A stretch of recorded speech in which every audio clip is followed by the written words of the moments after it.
최근 음주 뺑소니와 범인 도피 교사 혐의로 복역 중인 가수 김호중 씨가 오는 6월 30일에 가석방된다는 소식이 전해졌습니다. 일반인과 사회적 물의를 일으킨 공인이 똑같은 잣대로 가석방되는 것에 대해서 국민들은 박탈감을 느낍니다. 여러분은 공인의 가석방 이대로 괜찮다고 생각하시나요? 안녕하세요. 민경철 변호사입니다. 최근 음주 뺑소니와 범인 도피 교사 혐의로 복역 중인 가수 김호중 씨가 오는 6월 30일에 가석방된다는 소식이 전해졌습니다. 많은 사람들이 의문을 가지는 점이 있습니다. 죄질이 나쁜데 가석방을 해준다고? 연예인이라서 특혜를 받는 거 아니야? 오늘 영상에서는 가석방이란 무엇인지, 왜 공인의 가석방이 늘 논란이 되는지, 그리고 우리 사회가 왜 분노하는지 그 본질을 파헤쳐 보겠습니다. 가석방은 원래 교정시설, 교도소를 말하죠. 내의 생활 태도, 재범의 위험성, 교화 가능성 등을 평가해서 형기 종료 전에 사회로 복귀시키는 제도입니다.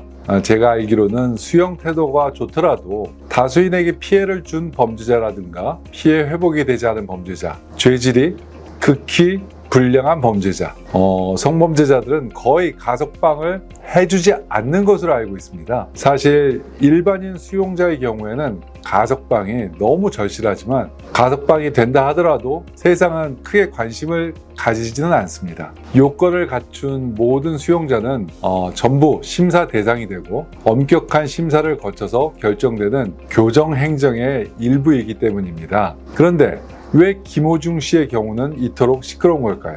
저는 그 이유는 바로 공인이기 때문이라고 생각합니다. 그리고 김호중 씨의 범죄의 질이 안 좋다, 나쁘다 평가할 수 있기 때문이라고 생각합니다. 법은 누구에게나 평등해야 하지만 국민의 눈높이에서 보는 공정은 다를 수 있습니다. 일반인과 사회적 물의를 일으킨 공인이 똑같은 잣대로 가석방되는 것에 대해서 국민들은 박탈감을 느낍니다. 과거의 사례들을 한번 볼까요? 경제인들의 가석방은 항상 국가 경제의 진작이 필요하다는 그런 명분을 동반했습니다. 이재용 삼성회장이나 최태원 SK회장은 형기의 상당 부분을 채운 뒤 경제적으로 필요하다, 기여할 필요성이 있다, 이런 점들을 고려해서 가석방되었죠. 정치인 김경수 전 경남도지사의 경우에도 23년 설 명절을 앞두고 특별사면과 함께 가석방 절차가 진행됐습니다. 그럼 연예계에서 가석방이 된 사례는 누가 있을까요? 과거 신정한 씨처럼 해외 도박 등으로 실형을 살다가 가석방된 경우가 있었습니다.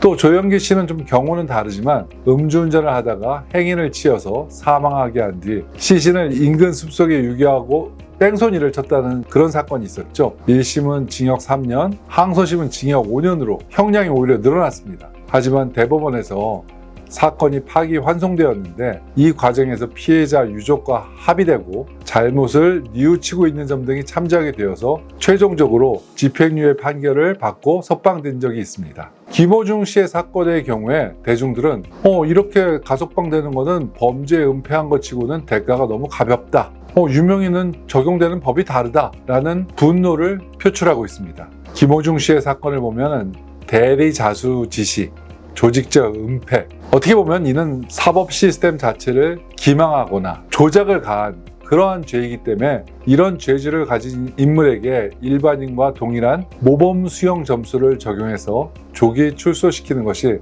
과연 국민적 법 감정에 부합하는지 우리 사회가 진지하게 물어야 할 상황이라고 생각합니다. 제가 가장 우려하는 것은 이런 사건이 주는 사회적 메시지입니다. 우리 사회는 공인에게 더 높은 도덕적 책임을 요구하고 있습니다. 그런데 이런 치밀한 범죄를 저지르고도 가석방이 된다면 우리 사회에 어떤 인식이 퍼지게 될까요? 수용 기간의 반을 채우면 심사 대상이 되지만 절대 다수는 가석방이 되지 않는 현실에서 죄를 지어도 실력만 있으면, 유명하기만 하면 법적인 족쇄는 금방 풀리는구나 하는 인식과 일반인들이 갖게 되는 무력감이 확산될 수 있습니다. 법무부 입장에서는 법과 원칙에 따른 가석방일지는 몰라도 국민 입장에서는 정의롭지 않은 특혜로 보일 수밖에 없는 것이죠. 이것이 바로 사법 시스템에 대한 신뢰가 깎여나가는 지점이 아닐까 생각합니다. 가석방 제도가 행정적인 요건 충족만을 보는 것이 아니라 범죄가 사회에 미치는 파장까지 고려하는 더 정교한 심사 시스템으로 나아가야 한다고 봅니다. 김호중 씨는 이제 출소 후 보호관찰을 받겠지만 진정한 의미의 복귀는 법적 허가가 아닌 대중들의 마음을 돌리는 것에서 시작되어야 하지 않을까 싶습니다. 가석방이라는 법적 절차를 거쳤더라도 그가 사회 구성원으로서 짊어져야 할 도덕적 책임은 여전히 유효하다고 할 것입니다. 여러분은 공인의 가석방 이대로 괜찮다고 생각하시나요? 여러분들의 의견을 댓글로 남겨주시면은 한번 제가 취합해서 다시 한번 말씀드려 보겠습니다.